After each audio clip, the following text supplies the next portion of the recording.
What's going on, Bears fans? Nicholas Moreano here with Wildcard Weekend. Just wrapping up. I'm actually recording this video, and the Vikings and Rams are in the third quarter. A little over 4 minutes left. Seems like that game's going to go to the Los Angeles Rams. But I wanted to just quickly give my thoughts on some of the games that happened, specifically ones that are dealing with the coordinators or head coaching candidates that the Bears have requested interviews with, and just update on this head coaching search and just some thoughts there. But before I get into everything, make sure you subscribe to the YouTube channel at Nicholas Moreano. Been seeing a lot of good feedback on the latest videos, and I really appreciate that. Give this video a like, share it to any of your Bears friends, Bears family, whatever. I would really appreciate it. It's helping grow the channel, and like I said, it's been cool to see all that support. So let's get into this really quickly for a recap of who are some of the coaches that the Bears are interested in that also coached this past weekend. You would have to go back. Let's start at Saturday, and you actually had two of the coordinators that the Bears have requested interviews with, and that would be one, Arthur Smith from the Pittsburgh Steelers. I know I jokingly, but also kind of serious. After that game was unfolding, I tweeted out something along the lines, should the Bears just cancel their interview request with Arthur Smith? I got a lot of traction, especially how that game was going, but also Todd Monken, who is the Baltimore Ravens offense coordinator. Really impressed with what he did. So that was two of the coordinators on Saturday in Saturday's games. Then let's go to Sunday's games. In the Broncos Bills, you did have Vance Joseph, the defense coordinator. Don't have too many thoughts about him, but when you give up 31 points against, again, that's a Broncos defense that's been pretty good all season. It kind of tells what, Joe Brady, the other coordinator that the Bears have also been interested in and requested, what he was able to do against that defense. So Joe Brady really impressed me there. You have Packers, Green Bay, and the Philadelphia Eagles. Eagles winning that game 22-10. Just a really devastating loss for the Green Bay Packers. Bunch of injuries. Jordan Love looks not like the quarterback they probably envisioned. Lose a bunch of receivers. Just a really bad game for them. But you had news on Monday come out that the Bears were requesting to interview Packers OC Adam Stenavich, who doesn't call the plays there. That is Matt LaFleur. And then you also had in the nightcap on Sunday, it was the Commanders, Buccaneers. Commanders win that game. Jayden Daniels, Kliff Kingsbury being one of the candidates, and not a candidate, Liam Cohen, but I still like some of the things that the Buccaneers were doing. So just to kind of go back, actually, because I just mentioned Commanders, Buccaneers, just some thoughts there from what I saw from Kliff Kingsbury and that Commanders offense. One, I think something that I said in one of the earlier videos that I did, that they took components, and this is all season long, but what you also see in this first playoff game, things that Jayden Daniels did well in college, but also translated to the pros, the RPO game. You saw a lot of that in that matchup between the Buccaneers and Commanders. And it's not like Jayden Daniels had a big game, running the football, but he was just he was effective with his legs. And what I liked about it is that even though, just looking at the stat sheet here, Jayden Daniels, 13 carries, 36 yards. So again, not a big volume of yardage, but anytime he had the threat of running the football, you saw what that did to the Tampa Bay Buccaneers defenders, where he would just press the line of scrimmage, and that would just create lanes, passing lanes at times behind the Buccaneers defense, where you can hit some of the bigger passes downfield. And the last fourth down of the game, you put the ball in Jayden Daniels' hands, and he's able to go and it was a 3rd and 1. Kalijah Kancey gets in the backfield, but Jayden Daniels was able to avoid him, get the first down, extend the game a little bit, and then they ultimately hit the game-winning field goal. But you saw a lot of the horizontal passing game, and at times it was working, at times it wasn't. And when you win the game, it's so much different than what we've seen some of the game concepts that Thomas Brown dialed up for Caleb Williams and the horizontal passing game, and it just didn't get going. But when you win, you could take elements of it that you obviously like. And You also saw some of the vertical passing game at times.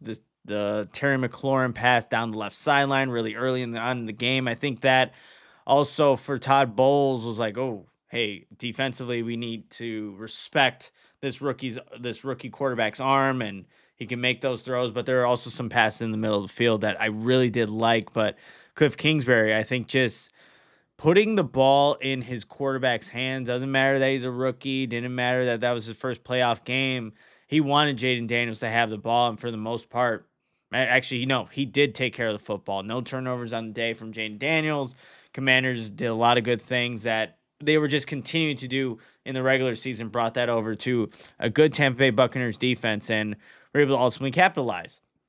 So, again, working our way backwards, starting from that last game, and uh, I'm surprised with all the candidates and I'll talk about them really quickly at the end because this list is just getting crazy at this point. I think it's like 20 candidates. Like Liam Cohen is not on there. And is that telling? Because Liam Cohen was somebody that interviewed for their OC job last year. And again, Shane Waldron won that, or was anointed the offensive coordinator for the Bears 2024 season until he got fired. But Liam Cohen did interview. Did the interview not go well? Did the Bears look at that and say, maybe we're done, we don't need to hear from Liam Cohen? I don't know. Who knows at this point? But he has not been requested at this point. Okay, the 22-10 loss. Well, really quickly on this game and Adam Stenavich, I think when you saw Jordan Love have to take over and have to throw the football, you saw the mistakes.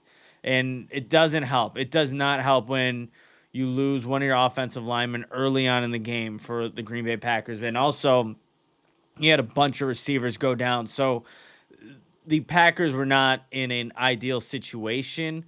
But to me, nothing from specifically that game, because we're just talking about this weekend's games, nothing about that game said, yeah, the Bears need to go. They need to request an interview for Adam Stenavich. Honestly, the offensive performance in that game alone, Philadelphia and Green Bay, was not the greatest.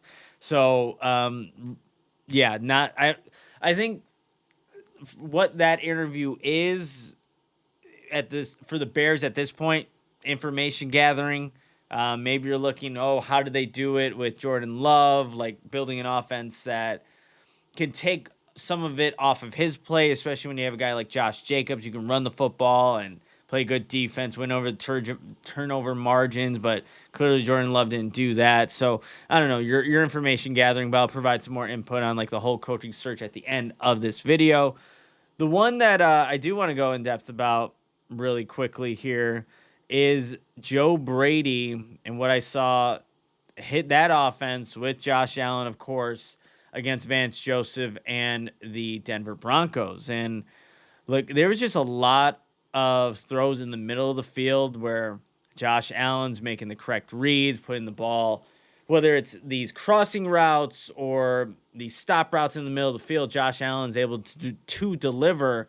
So I really like that. And there's this variation of being in the shotgun, under center handoffs, and things like that, and a bunch of orbit motion that I had in my notes. So you really like to see the variation, and Joe Brady was calling it. I know during the broadcast they said that the Buffalo Bills love to do those 4-by-1 formations. So you're overloading one side of the field, stressing that defense, and then you may isolate your best one-on-one receiver to the opposite side.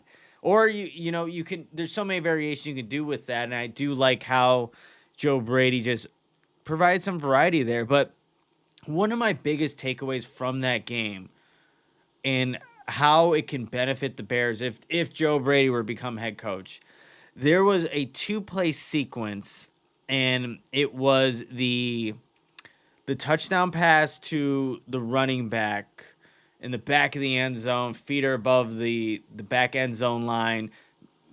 He's escaping my name right now. I could probably just click on the stats and be able to find this. But James Cook was the running back. No, maybe it wasn't. Doesn't matter. Like what impressed me about that play and this play right after the 2-point conversion was how when plays get extended, you just see how Josh Allen and his pass catchers are on the same page. Where I think Josh, is backing up, extending the play, and then boom, the receivers finally breaking free. Ty Johnson was the receiver who made incredible catch in the back of the end zone, but the pass catchers are able to adjust whatever the initial route is and then come to a spot where Josh Allen trusts that person to be to make that reception. So that happened on that Ty Johnson touchdown catch, but it also happened on the 2-point conversion where I think that was Coleman, that Keon Coleman who caught that ball. But again, Josh Allen's dropping back, and you see him do a little signal with his hand to go to the right, throws it to a spot. Keon Coleman's able to convert on the 2-point conversion. The Bears have had many failed 2-point conversions just this past season. And when I was just watching, I'm like, man, how many times have we seen Caleb Williams extend the pocket, extend the play with his legs, or is waiting for somebody to get open and nothing ends up happening? That is something where I think that's coached really well from Joe Brady in the offense. It's understood from the pass catchers, and then you can take whatever that coaching point is, or just the philosophy when the quarterback extends the pocket, and then apply it in the play as it's happening in real time, which is definitely hard to do. But that was a huge takeaway for me as I was just watching that happen, and then just seeing playmakers, make plays for the MVP candidate quarterback that Josh Allen is. So really nice to see. And, you can kind of, as you're watching these offenses, you can envision, well, how could he bring this to Chicago? And I think a lot of the remarks too that I get is like, oh, are you also bringing the offensive line and the pass catchers and Derrick Henry, which I'm about to get to Todd Monken in a little bit. No, but just again, the concept wise, philosophy, how they attack certain defenses. And that's the thing too. These are all very specific matchups that these coaches have put in for this specific game plan. So we need to see consistency. And I think you can look at a season's worth of tape. You can even go back to last season, but we're talking about these specific games over the weekend and how it applies to the Bears head coaching search as they're looking at all these different offenses. And then the final game real quick. Yeah, the Pittsburgh Steelers and the Baltimore Ravens, a 28-14 victory for the Ravens. I don't know if we really need to talk about Arthur Smith as a legitimate candidate to be the head coach. That would be a really downgrade in terms of what people are expecting with like Ben Johnson and guys like that. So won't go deep dive there, but just really impressed with Todd Monken. And I know I was tweeting a lot during the game as it was happening and unfolding, but the Todd Monken has been on record saying right when he got to the Baltimore Ravens that he wanted to establish an identity right when he got there. And to do that, you need to be able to run the football. Well, in that game, the one drive alone where the Baltimore Ravens went on a 13-play touchdown drive, all 13 of those plays were runs. And that, I think, is a testament to how Todd Monken looks at his personnel and wants to establish that identity, trust his players to make the necessary blocks, allow Lamar Jackson to have some part in the run game, allow, obviously, Derrick Henry to get involved, and then end with a rushing touchdown. That is how, Todd Monken's going to approach whatever personnel he has. He's going to look at the strengths of the team, maximize it, and, hopefully work out whatever the weaknesses are at the same time. But I think it was just even on the first touchdown drive, they had a nice mix of Lamar Jackson, not only using his legs because he's Lamar Jackson, but capitalizing on some nice pass attempts on the third down. I think it was 3rd and long. They end up throwing the touchdown pass to Rashad Bateman on that first drive. So see a little bit of mix of everything. And I think this is where I got some of those comments like, oh, are you bringing the Baltimore Ravens offensive line to Chicago if Todd Monken's coming over here? Are you bringing Derrick Henry? Again, no, you're not. But you can just see how a guy like Monken, who's been in not only in the league, but been coaching for 20 plus years can see and envision an offense and see the personnel that he has and execute it to its fullest capabilities. So I did really enjoy seeing that, and you did that without Zay Flowers. So you're able to go and have 100 and look, only 175 yards receiving. So it's not like Lamar Jackson, destroyed the Pittsburgh Steelers through the air. He finished 16 and 21, 175, 2 touchdowns. But when you add in 26 carries for 186 yards for Derrick Henry and the 2 touchdowns, you don't need to throw for that much. And that could be maybe the balance that Todd Monken can bring if you're to come to Chicago. And there were obviously some games where Caleb Williams went over 300 passing yards, but maybe that was also because the rushing attack was non-existent. And DeAndre Swift can be the furthest from what a Derrick Henry is in terms of the running back size makeup, but it's how you approach things, what you would have to do in the offseason to get that type of personnel to make that type of system work. And regardless, the Bears are going to have to upgrade the offensive line to make any of these systems work. So if you're looking at what can these guys bring, those are some of the highlights that I noticed as I was just watching. Wild Card Weekend did on Sunday, was able to hang out with some of the guys, just watch a couple of the games, get some wings, get some pizza, had a few beers, and just hang out and kind of take all these notes as I'm watching these games. But really quickly, we have to go into the coaching, the culture. I'm reading something else. The coaching search at this point, and I want to give a quick shout out to Aaron Lemming, who has done, for years, done great stuff for Bear Report and Windy City Gridiron, but he has pinned on his Twitter, and I'm actually looking at this on my phone right now, the 2025 Chicago Bears head coach interview tracker. If you don't follow him, go do that right now. Aaron's a great resource for all Bears fans and people like me who just need to keep track with all these things. And every single time a interview is completed, I'll do my little GIF of whatever number they're on. So the next one will be 10 whenever that happens, and I'm sure it'll happen soon. But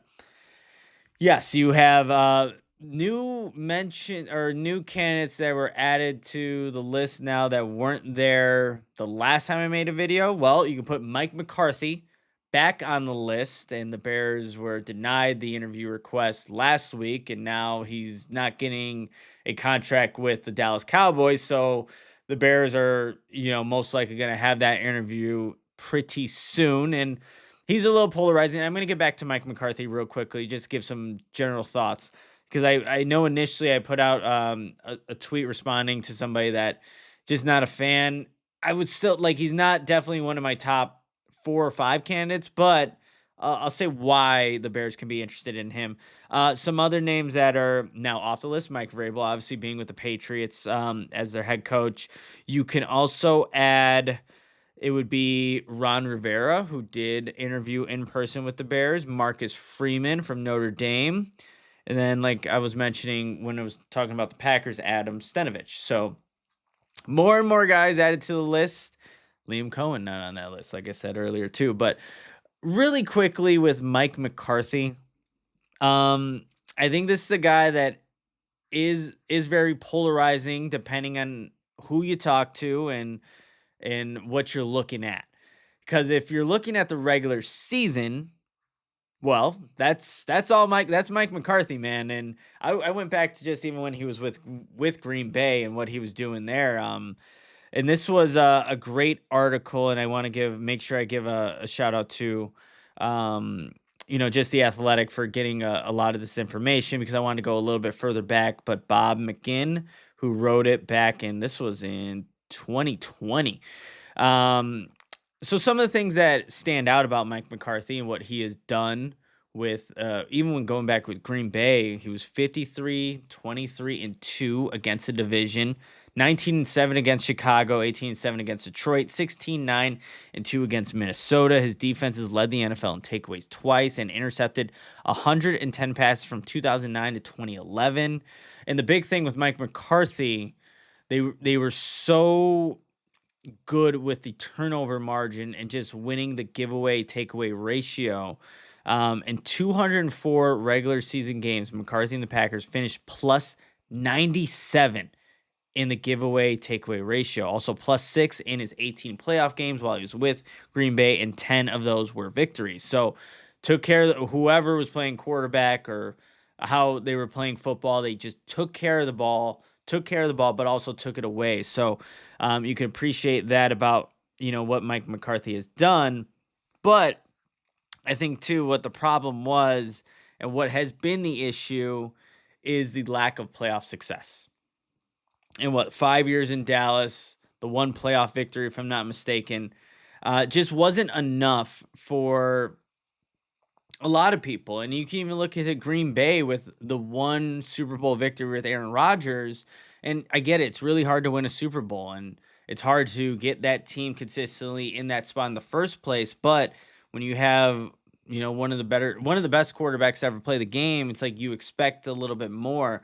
But that was the downfall, I think, of Mike McCarthy in Dallas. Like, you had talented rosters, and you had talented rosters in the trenches.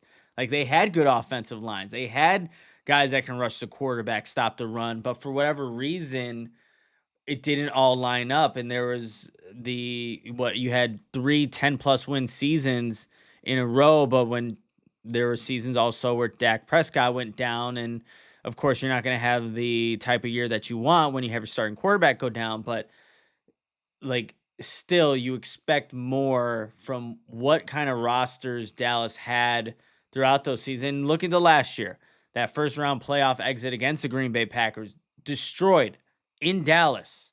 And it wasn't a competitive game. And there were, reports, rumors that, after that game that Mike McCarthy might be done. So for me, could he do some good things in Chicago? I think he could.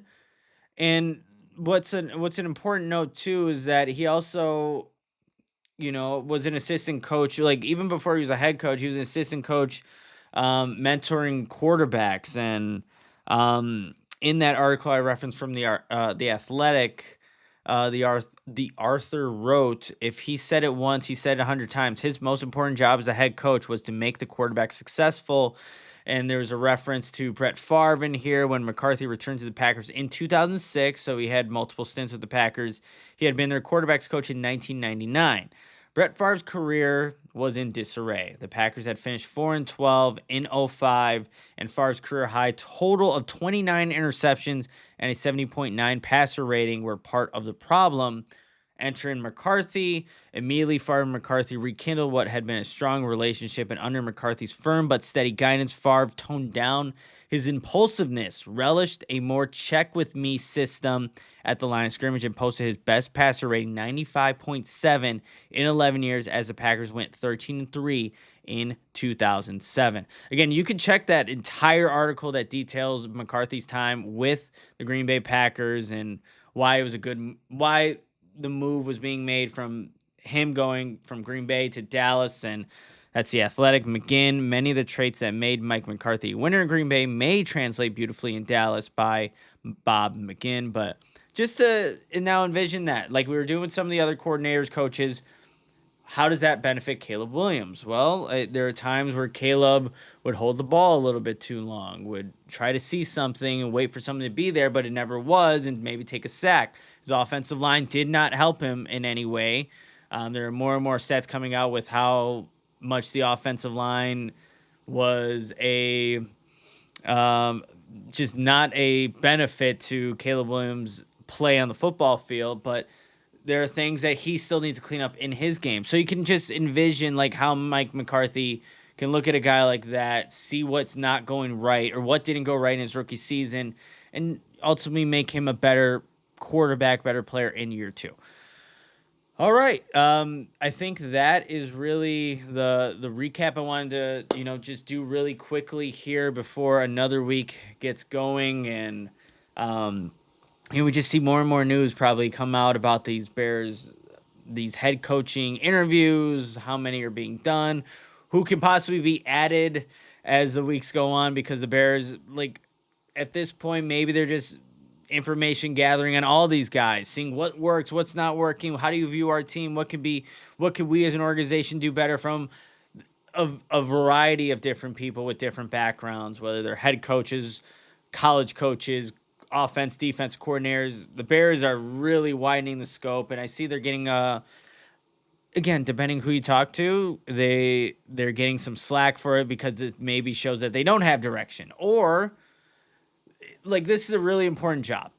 They need to get this head coaching job right. And so you're going to do your due diligence and interview maybe everybody, just so you can get a better understanding of what has or hasn't worked and just get different perspectives of the job and how other people view it from where they came from and their backgrounds with the people they've been with. So a bunch of different variables here. And to me, I'm not going to make too big of a deal with, how much. I mean, I think just the list is looking ridiculous. Like someone posted a great gif of just someone like just has a scroll and then it just goes down, with a bunch of listed names, and that's what it's kind of looking like. But that's the Bears process. We'll see if it lands them who they really want to go get.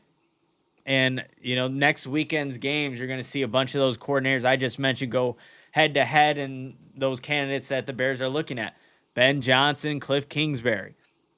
You're going to have Todd Monken and Joe Brady. Like, this is what you want to see, and we're going to get that all next week with some more great football, hopefully. But appreciate everybody for tuning in, watching. Make sure to subscribe to the YouTube channel at Nicholas Moreano.